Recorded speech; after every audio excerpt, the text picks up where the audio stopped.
एक बार एक किसान परमात्मा से बड़ा नाराज हो गया। कभी बाढ़ आ जाए, कभी सूखा पड़ जाए, कभी धूप बहुत तेज हो जाए तो कभी ओले पड़ जाए। हर बार कुछ ना कुछ कारण से उसकी फसल थोड़ी खराब हो जाए। एक दिन बड़ा तंग आकर उसने परमात्मा से कहा, देखिए प्रभु, आप परमात्मा हैं, लेकिन लगता है आपको खेती बाड़ी की ज्यादा जानकारी नहीं है। एक प्रार्थना है कि एक साल मुझे मौका दीजिए, जैसा मैं चाहूँ वैसा मौसम हो, फिर आप देखना मैं कैसे अन्न के भंडार भर दूंगा। परमात्मा मुस्कुराए और कहा, ठीक है, जैसा तुम कहोगे वैसा ही मौसम दूंगा, मैं दखल नहीं करूंगा। किसान ने गेहूं की फसल बोई। जब धूप चाही तब धूप मिली, जब पानी तब पानी। तेज धूप, ओले, बाढ़, आंधी तो उसने आने ही नहीं दी। समय के साथ फसल बढ़ी और किसान की खुशी भी, क्योंकि ऐसी फसल तो आज तक नहीं हुई थी। किसान ने मन ही मन सोचा, अब पता चलेगा परमात्मा को कि फसल कैसे करते हैं। बेकार ही इतने बरस हम किसानों को परेशान करते रहे। फसल काटने का समय भी आया।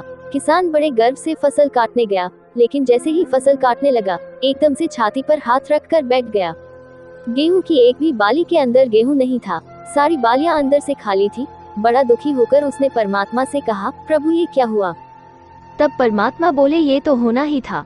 तुमने पौधों को संघर्ष का जरा सा भी मौका नहीं दिया, न तेज धूप में उनको तपने दिया, न आंधी ओलों से जूझने दिया, उनको किसी प्रकार की चुनौती का एहसास जरा भी नहीं होने दिया।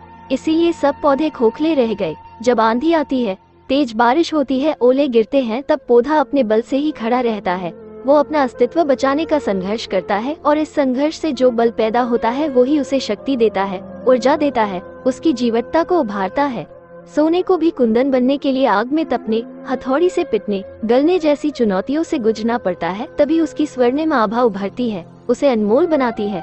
उसी तरह जिंदगी में भी अगर संघर्ष ना हो, चुनौती ना हो, तो आदमी खोखला ही रह जाता है, उसके अंदर कोई गुण नहीं आ पाता।